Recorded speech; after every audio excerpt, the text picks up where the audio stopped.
Welcome to Critical Hit, a Major Spoilers podcast. Thank you so much for downloading and checking us out this week. We're back with another exciting installment of Drifters. And Kevin, I think last time Vincent showed his true colors. On Critical Hit. On Critical Hit. That's right. Excuse me? What was my name again? Oh, I'm sorry. Quentin. Quentin, yes. Well, like all round things in media. Give me my name's Voight, you jerk. It's my mother's maiden name. On Critical Hit. On Critical Hit. On Critical Hit. Like a well-oiled machine. For being unwell oiled. You guys realized that Quentin had been infected with some sort of horrible virus and was turning evil and betraying you and taking over Grace, or at least attempting to. 2 minutes from inventing a Tesla Cybertruck. You weren't certain of exactly the cause and who was responsible or what was responsible, but you did come up with a way using science and mind magic to a proposal between the powers of Hecubino and Amu and Bob of basically uploading your consciousnesses within Quentin's brain. And you had all leaned together and were about to dive in. And just to be clear, because Amu and Bob would certainly know this, and Hecubino as well, your bodies will all stay present where you are, but your minds will enter the mindscape. But if we die in the mindscape, do we die in the real world? Of course. Okay, cool. You can't live without the body cannot live without the mind. If only. So we're sure we're going to do this. We've made worse decisions. Also, we're running out of time. Let's go. Let's go. We got movie sign. All right. And so between the three of you, when your powers combine, you go Quentin side out. And everything becomes a blur when you're connected with the mind link that Hecubino provides. There's a bunch of swirling colors. Everything slows down, and you start to see each other in, like flashes of each other's memories.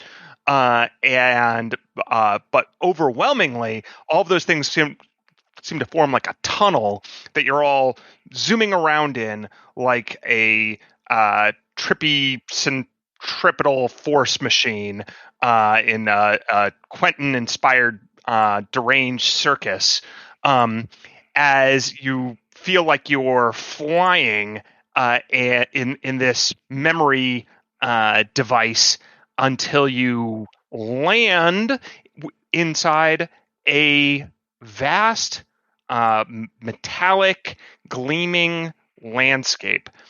It doesn't make any sense. Things don't move in linear directions necessarily. There's the sky is, when you look up, another floor. The floor it's just way, way above you, some indeterminate distance. The floor is some sort of carbon, steel-like substance, gray, and it kind of clicks whenever you walk.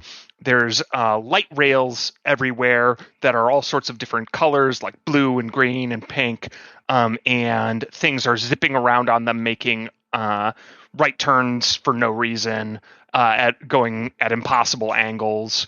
There's buildings all around you in the distance, but with stairways that lead into stairways that flip around and go to the other to an arbitrary different gravity. You can all catch your breath for a moment, though it's not air you're breathing, and you are actually greeted by someone as Quentin is there. There you are. Quentin, you okay? I am not functioning at peak efficiency. Do you want us to shut you down and reboot you? That will not work with my networking system. So how do we fix you? There's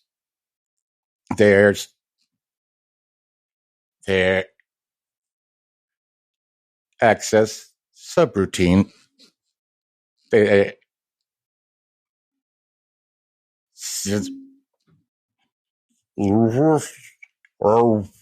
slap him like a jukebox.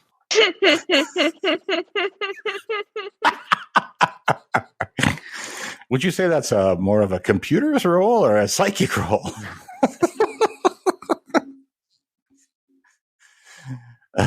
Kevin, can I just say that works? Because that sounds like fun. Oh, yeah, absolutely. Okay. Roll a 2D Fonz. We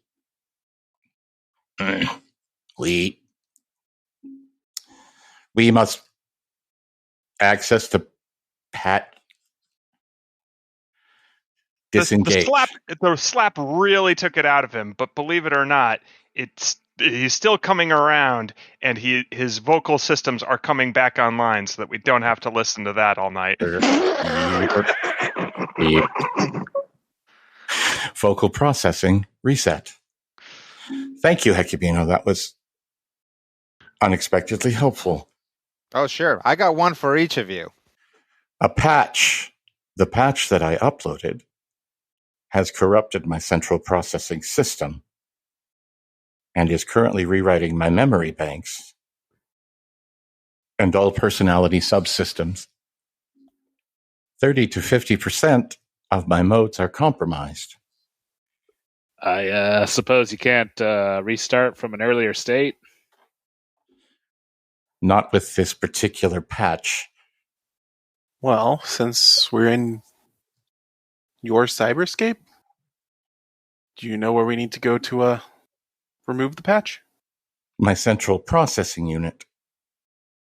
However, access will require specific code route from secondary subsystems. Look at Bob. You understand what that means? Sure, we just follow his subroutines to the source of all of his problems. Oh, okay. Lead the way? When Quentin turns, there are, let's see here, 6? There's 6 of you, right? Yeah. I can't even keep count. Wait, 1, 2, 3, 4, 5, 6. There's either 6 or 1.5 billion plus 5. Yeah. There are 6 little motorcycle-like devices standing perfectly still on one of the green lit pathways nearby. I hop on a light cycle. I also grab the baton and hop on the light cycle. Cool. Does everybody hop on? Yeah. Yes. Sure. So you start shooting through Quentin's cyber mindscape, and again, things don't make a lot of linear sense. There's impossible perspectives, and like you're pretty sure part of the distance you travel is along a Mobius strip, but somehow you get off of it again. And that's because you guys were momentarily caught in a thought loop. And you really, really want to stay away from like a depressive cycle or anything like that. Oh, it looks like Rodrigo got it. Your light cycle just keeps being really down about the world. Reads too much news. I can't get a job because I ain't got a car. I'll just access it with my mind and drop in a bunch of cat gifs. Yeah, when you do that, by the way, you find that your psychic powers work a little differently here. They still work, but you pull up the cat gifts and they pull up in in space around you. Mm. Meow, meow, meow, Because- meow, meow. Got like an AR interface. So along your path, you encounter several other beings or organisms of some sort. They don't look like anything you've ever seen before. Maybe like a very simple android or robot. The vast majority of them are like tiny, simplified Quentins that are like spherical, but smaller than Quentin is. More like the size of, say, a very large grapefruit. And they have a single eye, and then they have weird little spindly arms and legs and even tiny little wings. And they seem to be carrying around little floating, like, they're holding them actually, so I guess they're not floating, but they're carrying around little boxes that all glow different colors, and they seem to be just moving them from place to place. There's occasionally you see ones that look like two boxes tied together with more arms. And then there's even these weird inverted pyramid ones with lots of arms and legs. And they're all kind of going about, they seem to be the people of this mindscape. Ooh. Yep. Do any of them have beaks? Beaks. No, they're a little too geometric. They don't Okay. seem to have like animal like attributes really. Oh, okay. I guess, besides the arms, legs, wings. Yeah, like hands and feet and claws and yeah. stuff. Okay. It seems that they go up to a count of 5 different modes, though. Like they seem to have up to 5 different configurations that you can see. Oh. Yep. But the vast majority of them are the little grapefruit things with one eye, kind of like a minion almost. They're all yellow and mostly body. But you pull up as the light cycle stops to a major processing area, it seems, because there's lots of these things moving around, and there seems to be a lot more basically work going on here. You're in something of a city inside Quentin's mind, and beyond all the architecture of these giant neon lit buildings, there's one that the cycles stop in front of that seems to be the center of a lot of traffic.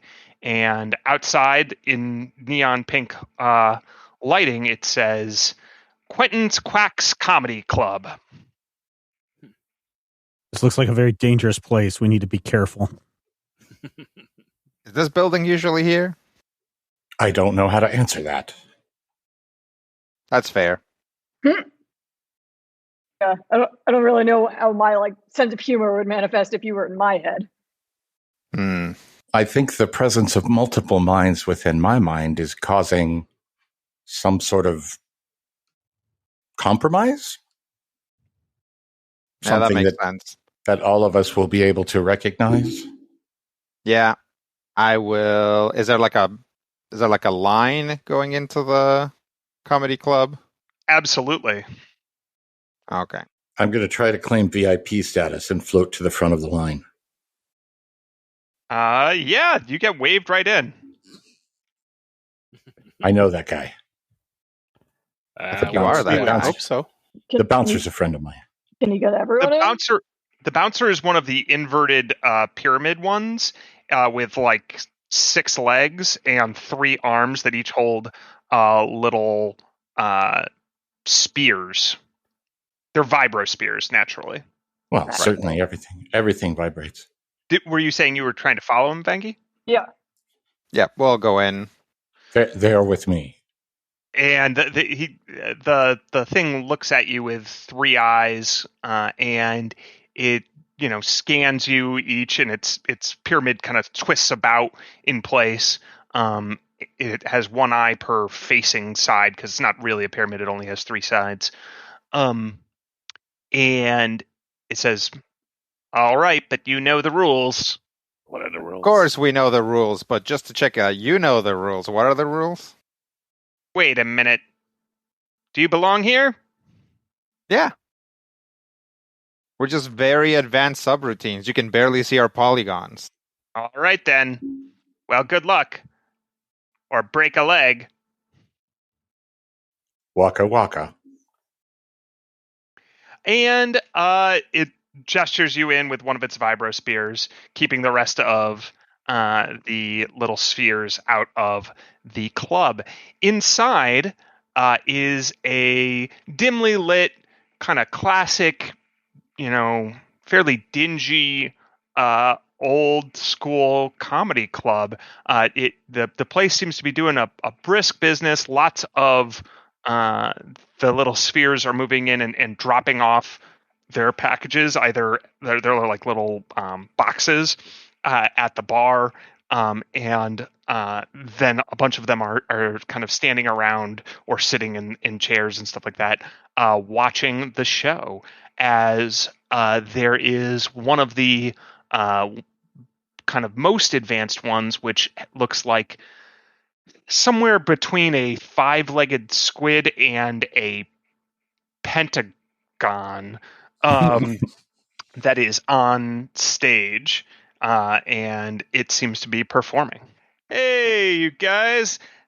Welcome to Quentin's Quacks. I had a joke ready about the Gap, but I forgot it. And the crowd starts laughing. Like, they all laugh in tune with each joke. Newcomers, eh? Step right up. I suppose. Step up. Go up. Yeah, you guys get ushered towards the front of the club. Who's in front? Definitely me. I am in front. Who besides you? I'll be beside him, and I'll try to make sure that Bob is close. All right. Hecubino, right? Yeah, that's me. Why was the psychic always depressed? Because there's no such thing as a happy medium. That's a good one. That's a good Careful one. with that joke. It's an antique. Actually, they all laugh at that too. Oh, that is good. Then all eyes are on you. Whether the being has one eye, two eyes, or n eyes, where n is the number of faces it has, what type of polygon it is. Sure. Staring at you, Hecubino, and you could hear a pin drop in this room. Okay. What is this, an audience or an oil painting? Come on, people. Liven up. When they stare at you, you feel intense psychic pressure. Make a will save. Okay. 23. Oh, yeah, you resist it. You think that joke was supposed to really have some bite to it, some psychic oomph, but you are pretty strong here. Okay. Anyway, they all stare at you expectantly. Right. I'll say, hey, I haven't heard a silence this deafening since my wife. I didn't prepare anything.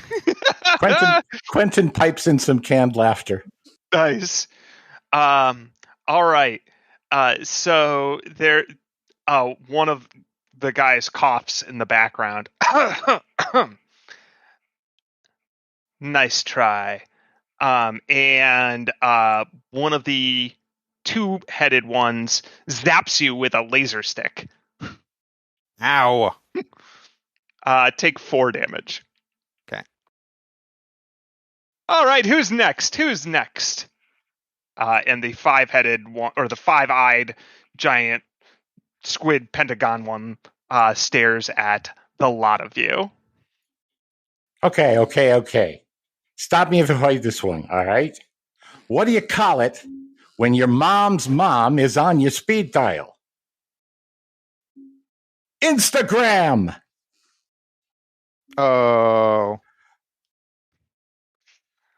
No, you didn't like that one? No, they like actually all do, but they're like, "Oh, Quentin, you're the best. You're the funniest," and everyone just is laughing. They're laughing uproariously for you. The audience seems really easy for you. Is this all just because Quentin thinks he's really funny and wants everyone to laugh at his jokes? I think so. You guys, I'm crying a little bit. I'm right here. That doesn't mean that you're not very funny and people laugh at your jokes. I mean, if you went into my brain and were like, where's the part of Hecubino that thinks that he's super cool and interesting? Like, that would be significant. And that doesn't mean that I'm not super cool and interesting. Five-eyed one, your MC stares at Vangie and Bob. Says, "Which one should I go to next?" Vangie quickly points at Bob. All right, Bob. Tell me, do androids dream of electric sheep? So, sometimes. Yeah, they do, but it takes a lot of RAM. Oh, yeah. That's a good one. That was pretty good. Bob and I were thinking of starting a band called 1023 Megabytes. We don't have a gig quite yet. The room goes wild, but the room was already laughing halfway through the joke. It seems like whatever Quentin says works. But everyone's staring at Bob now. Oh, and Bob, make a will save. A will save, you say? I will attempt to do a will save, and I get a 7. Ooh, nope. That's going to cause 15 psychic damage. Ouch! I'm already damaged from before. Really? Oh yeah, because remember when we were trying to shut Quentin down before, right. And I took that shock damage. Yeah, that's right. So I'm now down to 9 of my stamina points.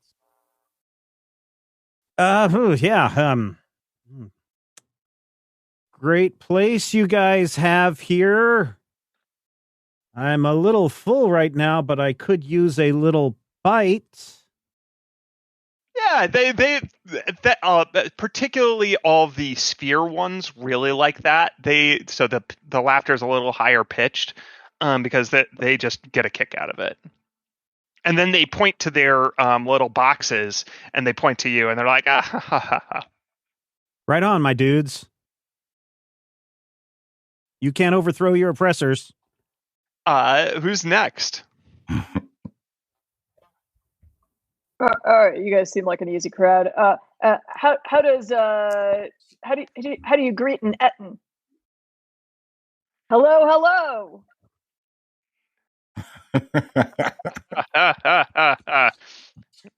That's pretty good. Pretty good.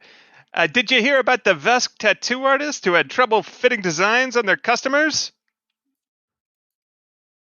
Oh, she couldn't scale it down? Yeah, they were all to scale. Very good.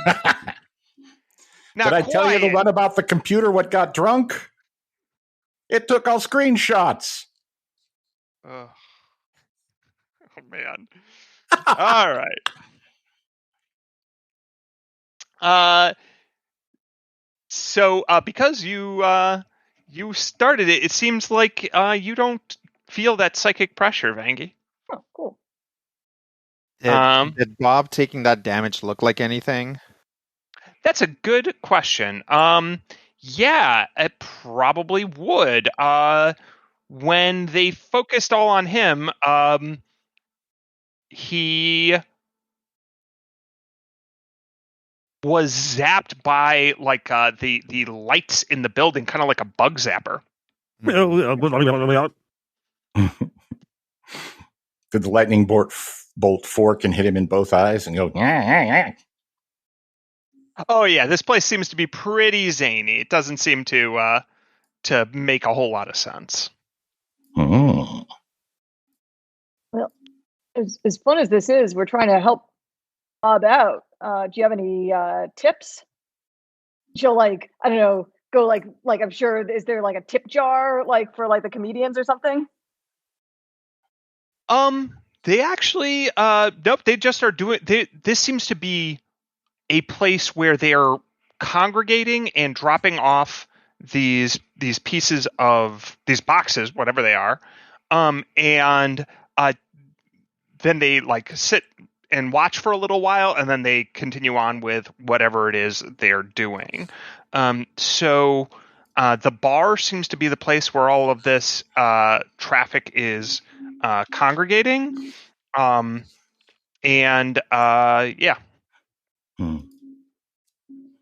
Can we touch one of the boxes, open it up, see what's inside? Whoa! What are you doing? Says the little sphere whose box you have. Oh, sorry. I'm responsible for this. What is it? Well, it's a datum. Oh. Got to be careful with the datums. The momums are the really scary ones. Quentin, wait.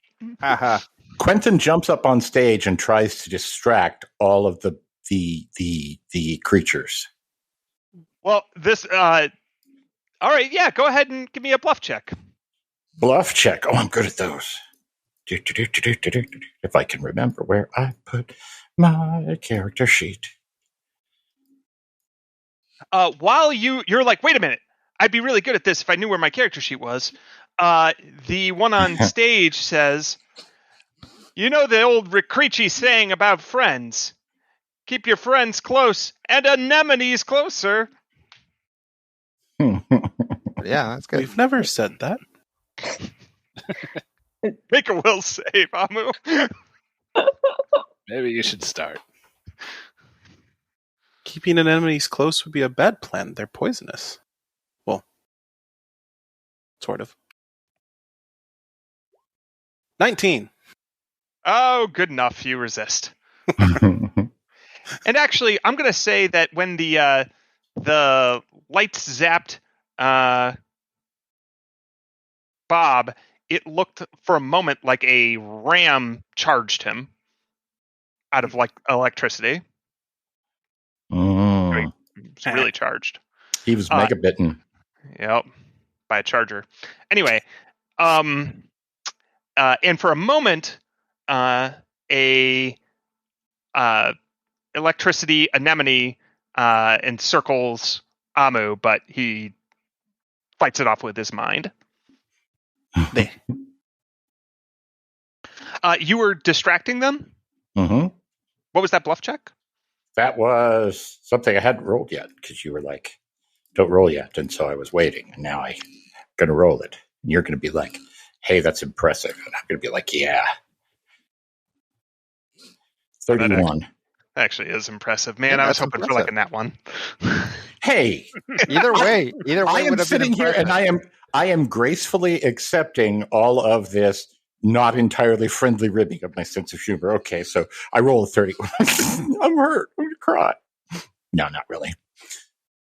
Okay. Yeah, you're able to distract them by running through some of your routine, which buys the rest of these guys some time. Hiya, kids. Hiya. How are ya? Hi, everybody. I'm Subroutine Humor Engram Carlin, Knowledge Integrated Entity. But hey, you can call me Shecky. Huh? Did I tell you the one about why the computer is just like the air conditioner?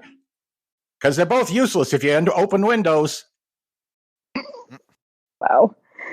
I'm going to go over to the bar and see what's what. So the bar seems to be they're like trading their boxes there. So this is a point of information transfer, and the bartender is a kind of hypercube looking thing. So it makes sense when you look at it kind of a cube within another cube, but it doesn't make sense in 3 dimensions. And then it has let's see here, I think 8 arms. 4 legs, 4 arms. And it seems to be dealing these things out and pouring basically non-existent drinks for these little spheres, and fulfilling its role. But what it's primarily doing is exchanging these data. So you see all the data that comes through here? Oh yeah, unfortunately. So we're here because there's been some bad data that came in. It's messing with Quentin. We're trying to help him. Hey! Why did the Team Lizard Brain walk into a bar? To get the personality subsystem code. We need the personality subsystem code. This is one of the nodes. Let me see your access. And he gestures to your wrist. Pull out my wrist. Hey, look at that. You're wearing a little green armband. It actually looks like one of those slap bracelets. Nice. Did you hear the one about the SEOs who got married and had twins? The only time in their life they were happy with duplicate content. That's pretty good. That's a deep cut. Yeah, it seems like you have one, and Hecubino has one, but his is like a very pale green, but it's still on there. And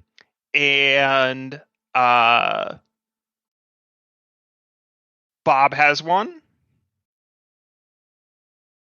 But and Quentin seems to have an all-access pass. He seems to be able to do whatever he wants. But it does seem like both Amu and Skritic do not have passes. Huh. Weird. Will this do, or do you need more? You have to have a pass to proceed through the personality hub.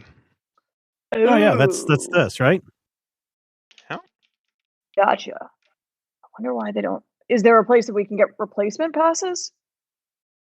So Quentin in the background says, "If only there was a way where you could get a pass at the comedy club. Oh. Something that sets you apart from everybody else." Guys, go tell jokes. So I was going to tell a TCP joke, but I was afraid you wouldn't get it. All right, we got to workshop some material for Amu and Skritic. All right, Amu. Yes? I got something. It's like, why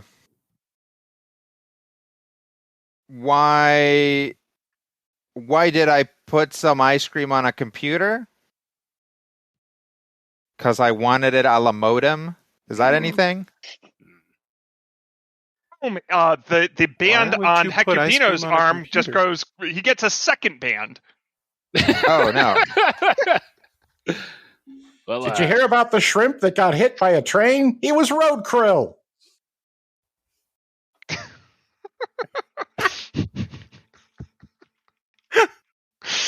Well, how about the computer component that had to take the car across the country?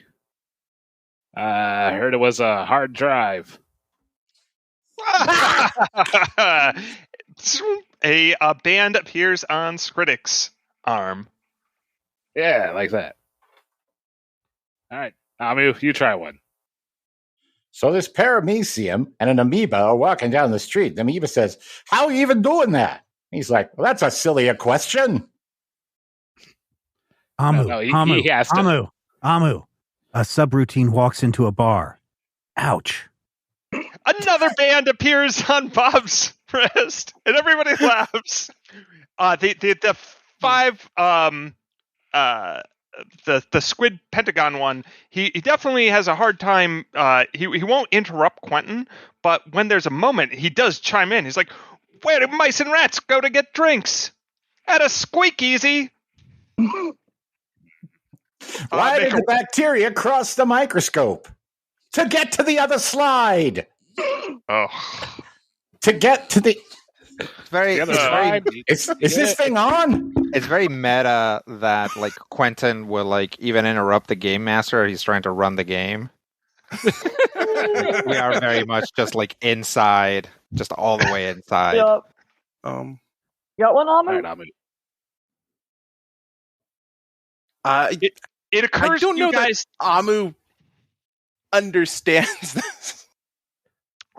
So you probably have a way of secretly sharing your information with Amu that isn't, verbalizing the joke, because it seems like they respond whenever you verbalize it. So if you want to assist Amu, you certainly could, but you'd have to do it in a nonverbal, perhaps text-based way.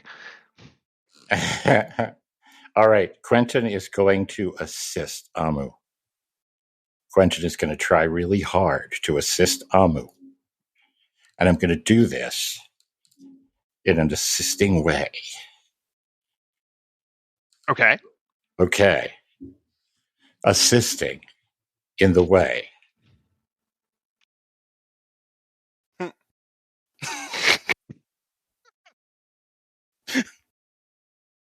Dead silence. So, my friend asked me, can you explain rotational force? But it just torqued him off.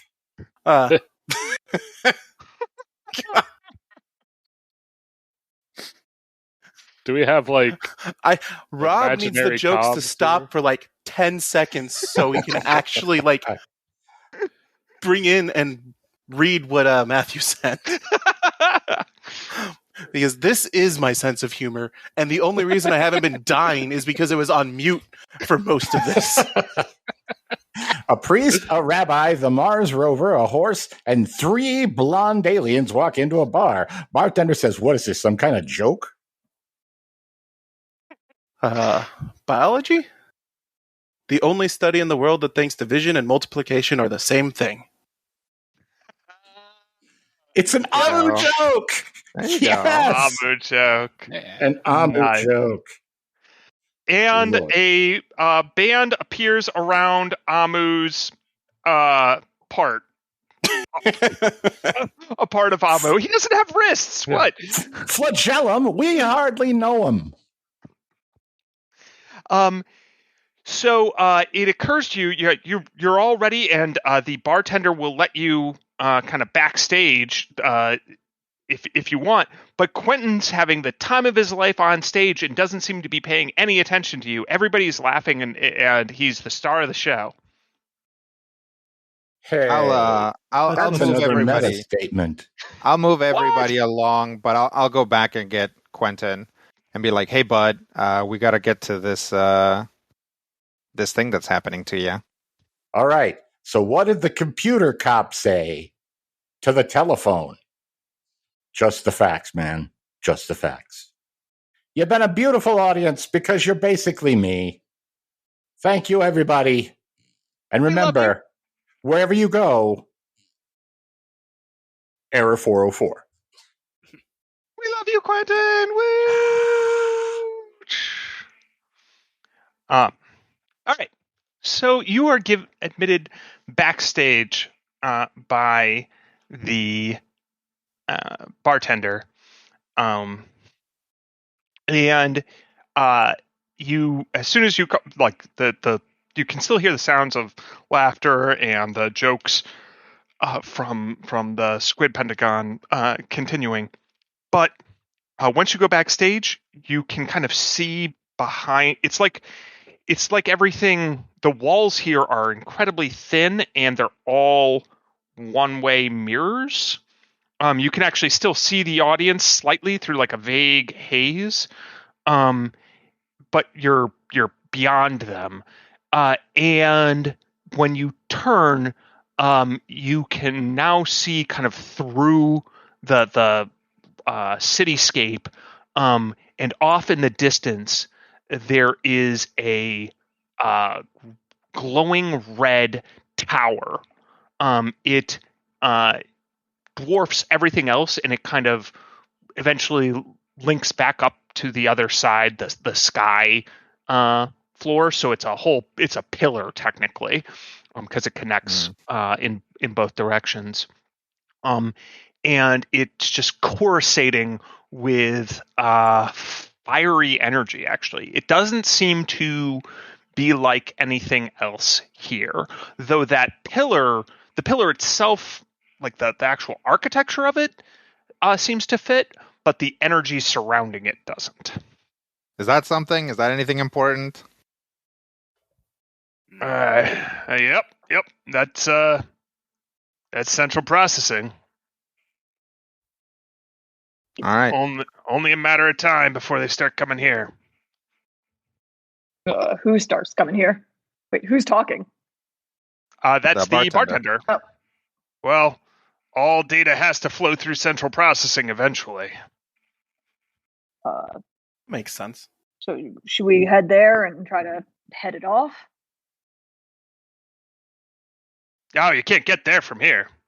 Oh, how do we get there? We'll require additional codes. So, more of these, and I'll point at the armband. Yeah, that's right. Oh, okay. All right. Can't wait to see how we pass the next one. Hey, look at the bright side. Maybe it'll be a fight. Oh. And with that, you guys wander off into the night in the dystopian city mindscape that is Quentin's brain. Yeah, before we wander even further into this quagmire, how about we take a break this week and hope that all of your punchlines are critical hits? Yeah, I mean, that still works. Yeah.